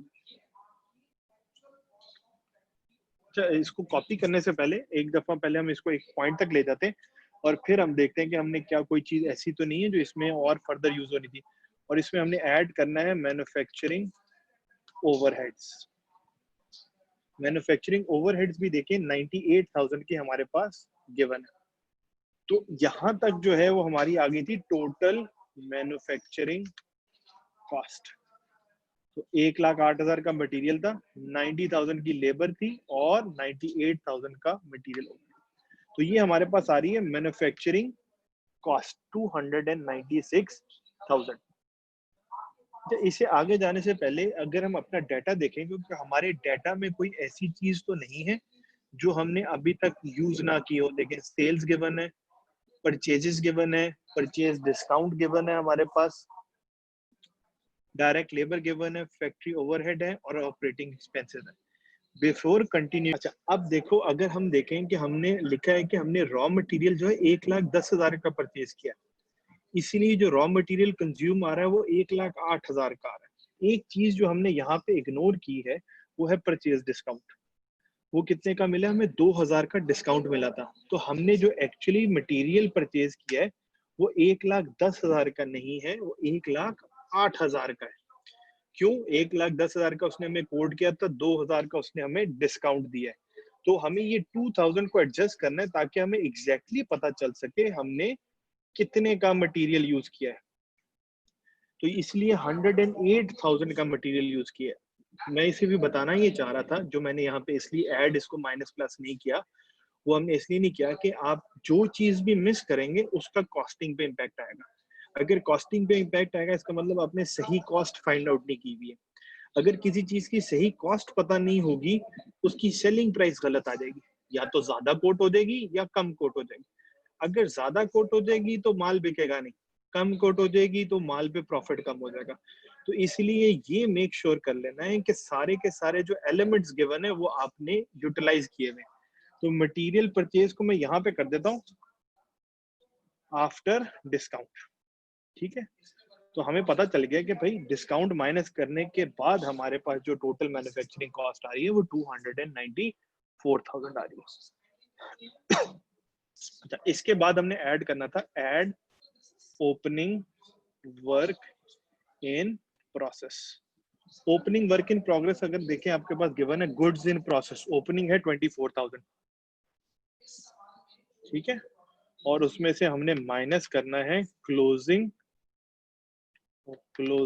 वर्क इन प्रोसेस, वो है हमारे पास 22,000। तो हमने कहा कि जो अब हमारे पास जो चीज बचेगी वो आएगी कॉस्ट ऑफ गुड्स मैन्युफैक्चर्ड। तो ये 294,000 था मैन्युफैक्चरिंग कॉस्ट, प्लस इसमें होगा ओपनिंग वर्क इन प्रोग्रेस और माइनस होगा इसमें क्लोजिंग वर्क इन प्रोग्रेस। तो हमारे पास आ जाएगा कॉस्ट ऑफ गुड्स मैन्युफैक्चर्ड। अच्छा, कॉस्ट ऑफ गुड मैन्युफैक्चर्ड के बाद हम इसमें से कॉस्ट ऑफ गुड्स सोल्ड भी जो है वो निकाल लेते हैं। कॉस्ट ऑफ गुड्स सोल्ड के लिए हमने क्या किया था, हमने इसमें ऐड किया था ओपनिंग इन्वेंट्री, इन्वेंट्री कौन सी, फिनिश गुड्स वाली, फिनिश्ड गुड्स वाली, और क्लोजिंग इन्वेंट्री और फिनिश्ड गुड्स। तो ओपनिंग इन्वेंट्री हमारे पास फिनिश गुड्स की कितनी थी, 12,000, और क्लोजिंग कितनी की है, 26,000।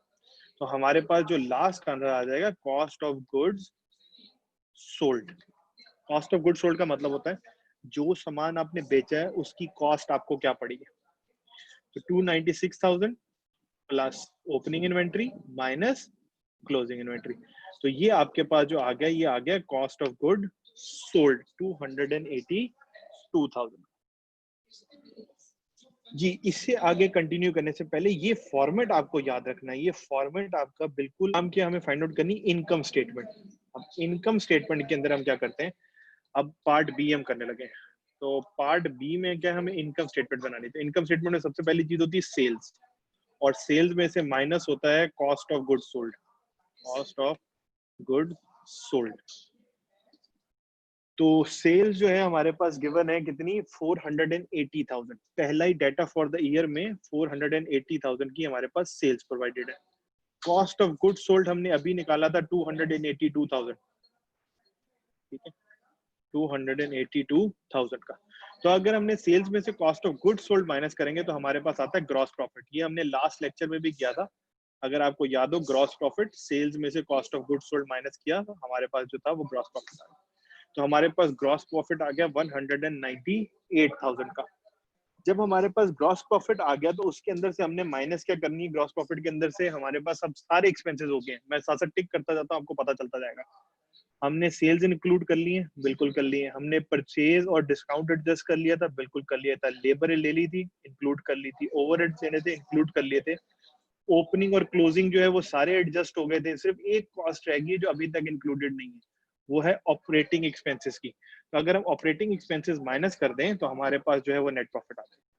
तो हमारे पास ऑपरेटिंग एक्सपेंसेस कितने के हैं, 70,000 के। तो कंपनी कह रही है कि 198,000 का उसके प्रॉफिट कमाया था, उसके और ऑपरेशंस के एक्सपेंसेस, एडमिनिस्ट्रेटिव, सेलिंग और जनरल एक्सपेंसेस वो 70,000 के। तो हमें क्या फाइंड आउट करना था, नेट प्रॉफिट हमारा कितना है।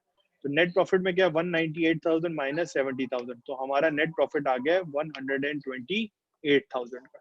ठीक हो गया। तो पार्ट बी में हमें फाइंड आउट करना था इनकम स्टेटमेंट, तो this is your income statement.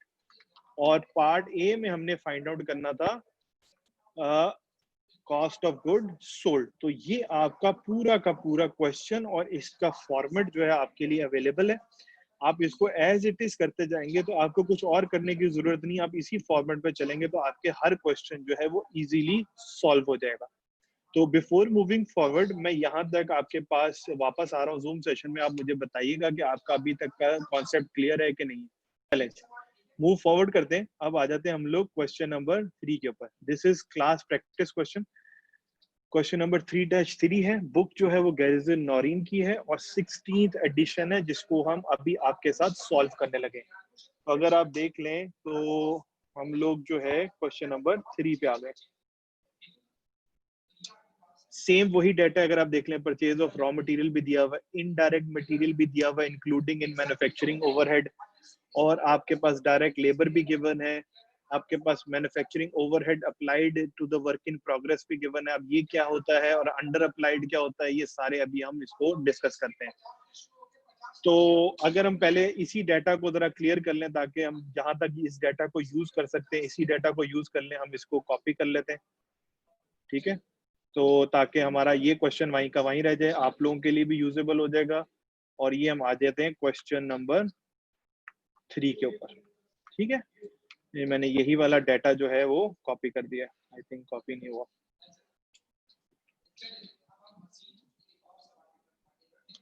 ठीक है जी। अच्छा, सबसे पहले स्टार्ट करते हैं ओपनिंग रॉ मटेरियल से।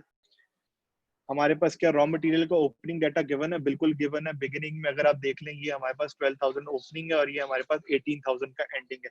तो हम इसको एज इट इज यूज करते हैं। ओपनिंग जो है हमारे पास 12,000 है। मैं इस डाटा को क्लियर कर देता हूँ ताकि जो चीजें डुप्लीकेट ना हो, ठीक है।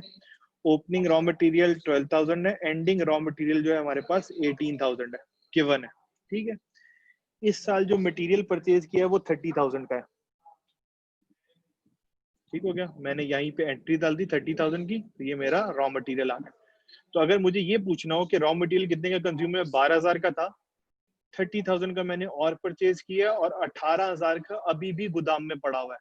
बकाया कितना यूज हो गया? 24,000 का, ठीक हो गया। मैं वापस आ रहा हूँ भाई, क्लियर। उसके बाद नेक्स्ट स्टेप है डायरेक्ट लेबर। देखिए डायरेक्ट लेबर 58,000 की आपके पास गिवन है, ये रही। तो डायरेक्ट लेबर मैंने ऐड कर लिए यहाँ पे 58,000, ठीक हो गया। अब मैन्युफैक्चरिंग ओवरहेड जो अप्लाइड आ रहे हैं वो 87,000 के आ रहे हैं। हम अभी इसको एज इट इज इंक्लूड कर लेते हैं और मैं इसकी रीजन आपको अभी एक्सप्लेन कर देता हूँ कि 80,000 और इसके नीचे जो अंडर ओवर अप्लाइड है इसका क्या मतलब है। अच्छा, अब टोटल मैन्युफैक्चरिंग एक्सपेंस कितना है? 24,000 का मटेरियल है, 58,000 का डायरेक्ट लेबर है और 87,000 का मैन्युफैक्चरिंग ओवरहेड है। तो 169,000 की जो है मेरे पास मैन्युफैक्चरिंग कॉस्ट आ गई। अब मैं एक कॉन्सेप्ट आपको एक्सप्लेन करने लगा जो कॉस्ट अकाउंटिंग में आपने मल्टीपल टाइम पढ़ा होगा और वो यहाँ पे अगर हम डिस्कस करेंगे तो आपके लिए इसको थोड़ा सा अंडरस्टैंड करना और इजी हो जाएगा। अच्छा, जब ओवरहेड्स फाइंड आउट करते हैं तो हम लोग साल के शुरू में करते हैं। क्यों? साल के शुरू में कॉस्ट का पता होना जरूरी है। क्यों? हमने टारगेट देने अपनी सेल्स टीम को कि भाई इतने का माल बेच के आओ। तो इतने का माल बेचने के लिए हमें उन्हें सेलिंग प्राइस बताने पड़ेगी, इतने में बेच के आओ।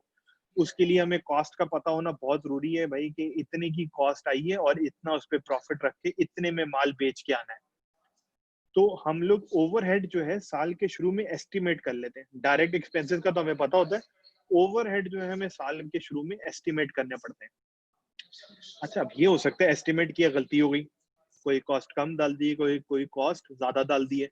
तो साल के एंड में जब खर्चा सारा एंड टोटल करते हैं तो उस वक्त हम चेक करते हैं कि जो हमने एस्टिमेट डाला था क्या कहीं ज्यादा और कम तो नहीं डाल दिया। अगर हमने ज्यादा डाला होता है तो उस चीज को हम कहते हैं ओवर अप्लाइड। भाई ज्यादा खर्चे डल के कम हुए एक्चुअली। अंडर अप्लाइड में क्या होता है कि खर्चे ज्यादा हुए लेकिन हमने कॉस्टिंग करते हुए जो एस्टिमेट किया था वो कम एस्टिमेट किया था। तो उसकी वजह से क्या होता है, अंडर अप्लाइड या ओवर अप्लाइड जो है वो आता है। अंडर अप्लाइड का मतलब है कि खर्चे कम इंक्लूडेड है, ओवर अप्लाइड का मतलब है खर्चे ज्यादा इंक्लूड हो चुके हैं। ठीक हो गया। यहां से पहले आगे अगर आप देखें स्टार्ट में हमने क्या करना था, रॉ मटेरियल से स्टार्ट किया था, ओपनिंग और क्लोजिंग, ठीक है। तो ओपनिंग और क्लोजिंग से हमें पता चल गया रॉ मटेरियल कितना यूज हुआ है, ठीक है। फिर हमने निकाला था रॉ मटेरियल के बाद हमने उसमें ऐड कर लिया था डायरेक्ट लेबर, फिर हमने ऐड कर लिया था हमने मैन्युफैक्चरिंग ओवरहेड और हमारे पास टोटल मैन्युफैक्चरिंग कॉस्ट आ गई। अब जब हम मैन्युफैक्चरिंग कॉस्ट निकाल रहे होते हैं तो एक मसला ये आता है कि भाई मैन्युफैक्चरिंग कॉस्ट जो है वो जाएगी कहाँ पे, ठीक है। अब मैन्युफैक्चरिंग कॉस्ट जब हम साल के शुरू में एस्टिमेट करते हैं तो सारा एस्टिमेट निकालते हैं, क्योंकि साल के शुरू में थोड़ी पता होता खर्चा एक्चुअली कितना आएगा। तो कुछ खर्चे एस्टिमेट करते हैं और उनकी बेसिस पे कह देते हैं लेट्स सपोज 2 लाख का खर्चा है, हमें लग रहा है कि 10,000 यूनिट बनाएंगे, तो हर यूनिट में 20 रुपए का खर्चा आना चाहिए।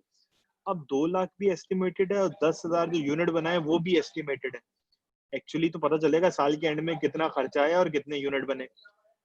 तो वो एस्टिमेटेड ओवरहेड साल के शुरू में ही हम लोग फाइंड आउट कर लेते हैं और वही हम पूरा साल अप्लाई करते रहते हैं। जब साल का एंड होता है तो हम ये फाइंड आउट करने की कोशिश करते हैं यार एक्चुअल में भी क्या खर्चा आया हमारे पास के खर्चा नहीं आया। तो अगर हमारे पास खर्चा ज्यादा आया होता है और हमने कम लगाया होता है, हमने सोचा था 2 लाख खर्चा आएगा, आया 2.5 लाख खर्चा, तो 50,000 जो है वो अंडर अप्लाइड है। अच्छा, अदरवाइज केस में क्या है कि भाई हमने 2 लाख का खर्चा एस्टिमेट किया था, आया 1.5 लाख रुपए एक्चुअल में, तो 50,000 जो है हमने ज्यादा इंक्लूड किया हुआ है कॉस्टिंग के अंदर। एक बात, अगर कॉस्ट ज्यादा होगी तो प्रॉफिट कम होगा, ठीक है। अगर कॉस्ट कम होगी तो प्रॉफिट ज्यादा होगा। दोनों केसेस में ये चीज आइडेंटिफाई करना बहुत जरूरी है कि एक्चुअल कॉस्ट मेरी क्या है, ठीक है। अप्लाइड और अंडर और ओवर टू द टॉपिक। अच्छा, हम कहाँ पे थे? अब क्या हो गया, हमारे पास अंडर और ओवर अप्लाइड भी गिवन है, वर्क इन प्रोग्रेस भी गिवन है। ओपनिंग वर्क इन प्रोग्रेस जो है हमारे पास 56,000 है, एंडिंग वर्क इन प्रोग्रेस जो है मेरे पास 65,000 है, ठीक हो गया। तो हमारे पास कॉस्ट ऑफ गुड मैन्युफैक्चर्ड आ गई 169 प्लस ओपनिंग ऐड कर लिया है और एंडिंग मैंने माइनस कर दिया, तो 160,000 जो आ गया मेरे पास कॉस्ट ऑफ गुड मैन्युफैक्चर्ड आ गया। सेकंड स्टेप पे ओपनिंग इन्वेंट्री और क्लोजिंग इन्वेंट्री, ये दोनों भी गिवन है। हमारे पास ओपनिंग इन्वेंट्री जो है वो 35,000 है और क्लोजिंग इन्वेंट्री जो है वो 42,000 है। तो अगर मुझे ये फाइंड आउट करना हो कि मेरा कॉस्ट ऑफ गुड सोल्ड क्या है, तो इसको ऐड कर देंगे और इसको हम लोग माइनस कर देंगे। तो हमारे पास कॉस्ट ऑफ गुड सोल्ड जो है वो 153,000 आ गया। तो हमें जो पहला पार्ट फाइंड आउट करना था वो ये फाइंड आउट करना था, कॉस्ट ऑफ गुड मैन्युफैक्चर्ड 1,60,000, और फिर उसने हमें कहा था कि इसको यूज करते हुए आपने फाइंड आउट करना है नेट प्रॉफिट या ग्रॉस प्रॉफिट। ठीक है, मैं वापस आ रहा हूँ जूम सेशन के ऊपर, आप मुझे बता दीजिएगा यहाँ तक अभी आप ओके हो गए। ये देखें क्वेश्चन के अंदर रॉ मटेरियल परचेज जो है वो 30,000 है। अच्छा, अब रहेगी बात, हमने सारी चीजें इंक्लूड कर ली हैं, मैं सारी चीजों को हाईलाइट करता जा रहा हूँ। हमने वर्क इन प्रोग्रेस भी इंक्लूड कर लिया, हमने फिनिश गुड्स भी इंक्लूड कर लिया, हमने डायरेक्ट लेबर भी इंक्लूड कर लिए, हमने मैन्युफैक्चरिंग ओवरहेड भी इंक्लूड कर लिए, हमने रॉ मटेरियल भी 30,000 के इंक्लूड कर लिया। अब एक चीज उसमें गिवन है वो है indirect material included in manufacturing overhead. इसका मतलब है मैन्युफैक्चरिंग ओवरहेड जो नीचे दिए हुए 87,000 के, उसमें ये 5,000 शामिल है ऑलरेडी, और रॉ मटेरियल का पार्ट है। हमने टोटल 30,000 का माल खरीदा है, जिसमें से वो कह रहा है कि 5,000 इनडायरेक्ट मटेरियल है नंबर वन, और वो 87,000 के अंदर इंक्लूडेड है। तो अगर मैं इसको 30,000 ही रखता हूँ तो 5,000 रॉ मटेरियल में भी इंक्लूड हो गया और ओवरहेड में भी इंक्लूड हो गया, तो डबल काउंट हो गया। उसके लिए क्या करना पड़ेगा मुझे कि जो मैंने रॉ मटेरियल परचेज किया है मैंने 30,000 लिखा हुआ है, उसमें से मैं 5,000 रिमूव कर देता हूँ।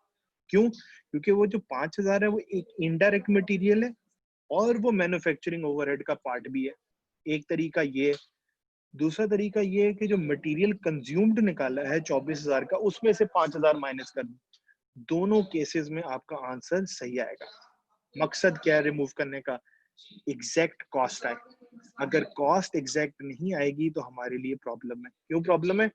क्योंकि कॉस्ट गलत आएगी तो सेलिंग प्राइस गलत आएगी, सेलिंग प्राइस गलत आएगी तो आंसर जो है वो गलत आएगा। ठीक है, तो 30,000 की बजाय हम यहाँ पे क्या इंक्लूड करेंगे? 25,000। अब हमारा सारा डाटा जो है वो एग्जैक्ट हो जाएगा कॉस्ट ऑफ गुड मैन्युफैक्चर और मैन्युफैक्चरिंग कॉस्ट तक।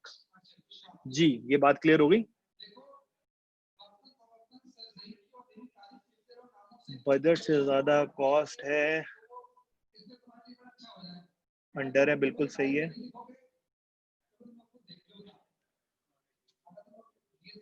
चलो अब्दुल रहमान जबरदस्त अगर आ गए भाई। ये देखें, ये आपके सामने कॉस्ट गिवन है। तो आपने लिखा, उसने डाटा में लिखा हुआ है कि आपने 30,000 का रॉ मटेरियल लिया है, जिसमें से कह रहा है कि इनडायरेक्ट मटेरियल जो कि ओवरहेड का पार्ट है वो 5,000 है। इसका मतलब 30,000 में से 5,000 ऐसे हैं जो कि आपने ओवरहेड में ऐड किए हुए हैं ऑलरेडी। तो 87,000 की अमाउंट में वो 5,000 इंक्लूडेड है। तो इसका मतलब 30,000 में से 5,000 तो निकाल देना चाहिए, अदरवाइज क्या होगा, डबल डबल काउंट हो जाएगा। तो इसलिए हमने 30 को क्या कर दिया, 25 कर दिया। क्यों? क्योंकि ये जो 5 है ये 87,000 में इंक्लूडेड है और 87,000 हमने पूरे का पूरा लिया हुआ है। तो अगर हम ये रिमूव नहीं करते तो 5,000 दो दफा काउंट हो जाएगा। तो या तो 87 को 82 कर दो, एक हो जाए कि भाई रॉ मटेरियल में ऐड होके आ गया है, लेकिन वो गलत है। वो मटेरियल कंज्यूम्ड है डायरेक्ट, ये है इनडायरेक्ट। इसको आना चाहिए तो ओवरहेड्स में ही आना चाहिए, तो 87 87 ही रहेगा। जो हम डायरेक्ट मटेरियल निकाल रहे हैं कंज्यूम, उसमें से मैंने 5,000 जो है उसको माइनस कर दिया। अब क्लियर है? तो अब वो क्वेश्चन में कह रहा है कि अंडर अप्लाइड है। अंडर अप्लाइड का मतलब था कि हमने जो एस्टिमेट किया था, फर्ज कर लें वो था 40,000, असल में आ गया 44,000। ठीक है, तो मेरे खर्चों में 4,000 एक्सपेंसेस कम डले हुए। इस केस में क्या होगा, हम इसमें 4,000 ऐड कर देंगे। अगर ओवर अप्लाइड होता तो हम माइनस कर देते। ठीक है, तो अंडर अप्लाइड क्या होता है, कॉस्ट के अंदर ऐड हो जाता है। तो 4,000 इसके अंदर ऐड हो जाएगा। तो total cost of good sold जो एडजस्टमेंट के बाद आ जाएगी, वो आ जाएगी कितनी, 152,000 is equal to this plus this. अगर ओवर अप्लाइड होता तो यहाँ पे माइनस होता। ठीक हो गया? तो मैं अगर कहूं कि हमने किया क्या है, तो यहाँ पे 30,000 था, हमने इसको 5,000 से रिड्यूस किया। क्यों? 5,000 जो है वो इनडायरेक्ट मटेरियल है, और इनडायरेक्ट मटेरियल जो है उसने कहा यहाँ पे ऑलरेडी ऐड हुआ है। तो यहाँ पे 87 की जो अमाउंट है इसके अंदर वो 5,000 ऑलरेडी इंक्लूडेड है, इसलिए मैंने इसको यहाँ से रिमूव कर दिया और फिर मैंने दोबारा कैलकुलेशन कर ली।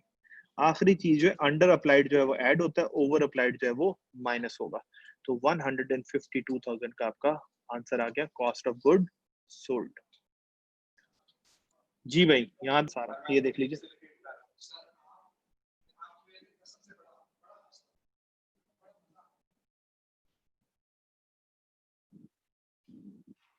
ओके जी, मूविंग फॉरवर्ड।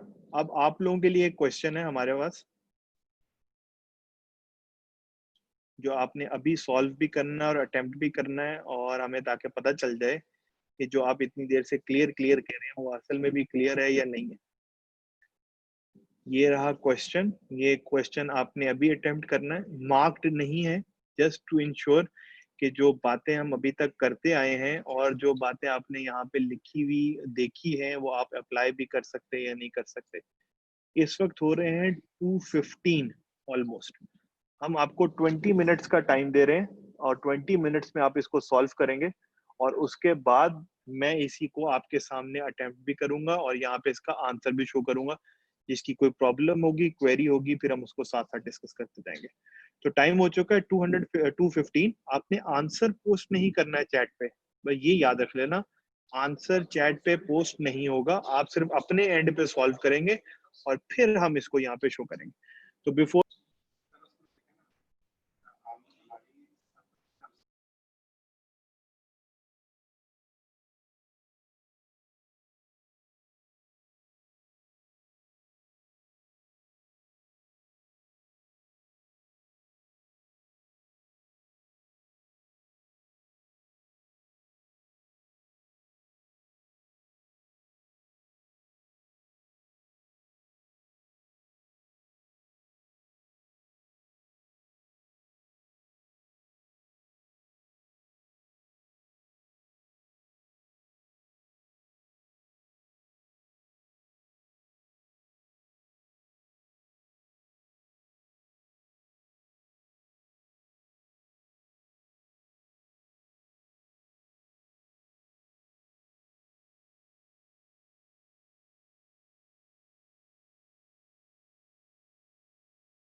ये क्वेश्चन जो है ऑलरेडी जी, this is not an assignment, this is question class practice. आप जो कर रहे हैं, जो अभी तक हमने इतने काम किए हैं, वो अब एक दफा हम कह रहे हैं आप भी करके देख लें। दूसरी बात बेटे, ये क्वेश्चन जो है आपके इसके ऊपर टेलीग्राम के अंदर गिवन है, सारे पोस्ट किए हुए हैं। क्वेश्चन मैं दोबारा ओपन कर रहा हूँ, किसी ने आंसर पोस्ट नहीं करना है यहाँ पे प्लीज, ठीक है, अनटिल अनलेस सेड सो।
अगर आपका सोल्यूशन यही आ रहा है तो एक्सीलेंट, वेल डन वाला काम हो गया, 5 स्टार।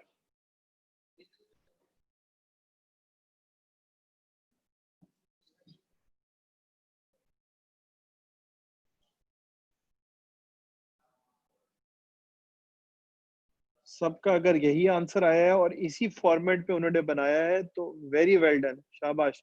आंसर्स जो हैं आप इसके साथ कंपेयर कर सकते हैं अपने, आपको पता चल जाएगा कि आपने पैटर्न पे वैसे ही सॉल्व किया है जैसे रिक्वायर्ड था या नहीं।